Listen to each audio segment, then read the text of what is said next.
चुनाव दर चुनाव बीएसपी का जनाधार लगातार घट रहा है। 2019 के लोकसभा चुनाव के प्रदर्शन को छोड़ दें तो बीएसपी पिछले कई चुनावों में कोई कमाल नहीं कर पाई है।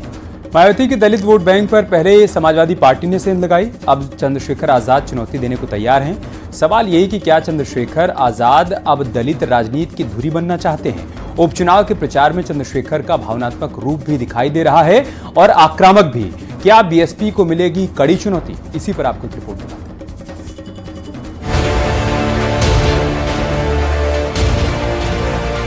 मैं उत्तर प्रदेश की भी पूरी टीम का धन्यवाद करना चाहता हूं। क्या बीएसपी के लिए चंद्रशेखर आजाद बड़ी चुनौती बन रहे हैं?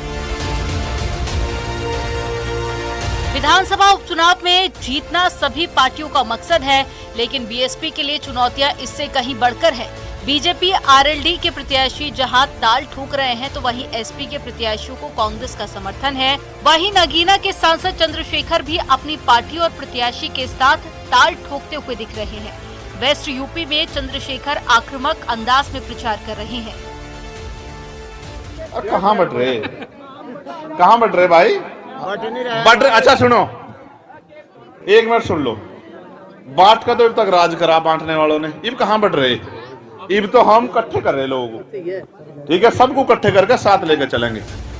बीएसपी प्रमुख मायावती बीते कई दशकों से दलित राजनीति का चेहरा रही हैं, लेकिन बीएसपी का जनाधार धीरे धीरे खिसक रहा है। पिछले कुछ चुनाव में उनके दलित वोट बैंक पे बीजेपी और एसपी ने सेंध लगाई। अब उनके लिए सबसे बड़ी चुनौती आजाद समाज पार्टी और उसके नेता चंद्रशेखर ही नजर आ रहे हैं। इस पश्चिम उत्तर प्रदेश में अगर बीजेपी को हराया जा सकता है तो उसका एक ही गणित है, वो है दलित मुस्लिम जो गठजोड़। ये दलित मुस्लिम गठजोड़ जो भी बना पाएगा, जो भी पार्टी बना पाएगी, बीजेपी हार जाएगी। अगर ये गठजोड़ नहीं बन पाता है तो निश्चित रूप से इसके ना बनने का लाभ कहीं ना कहीं बीजेपी को ही होगा। लोकसभा चुनाव में नगीना से जीतने के बाद चंद्रशेखर दलित वर्ग में काफी लोकप्रिय हो रहे हैं और अपनी पार्टी का विस्तार कर रहे हैं। दरअसल यूपी की राजनीति में बीएसपी और एएसपी के लिए दलित वोटरों पर पकड़ बनाने की होड़ है। जो दलित वोटरों को लुभाएगा वही आगे पिछड़ों की सियासत का प्रमुख चेहरा होगा। यूथ कन्विंस करने लगा है बुजुर्गों को भी, क्योंकि वेस्टर्न यूपी की बेल्ट में अब जो एक गाना आया था कि ताऊ हट जा पाछे ने, तो वो उस वक्त जो है ताऊ का जमाना चला गया था और यूथ के हाथ में कमान आ गई थी।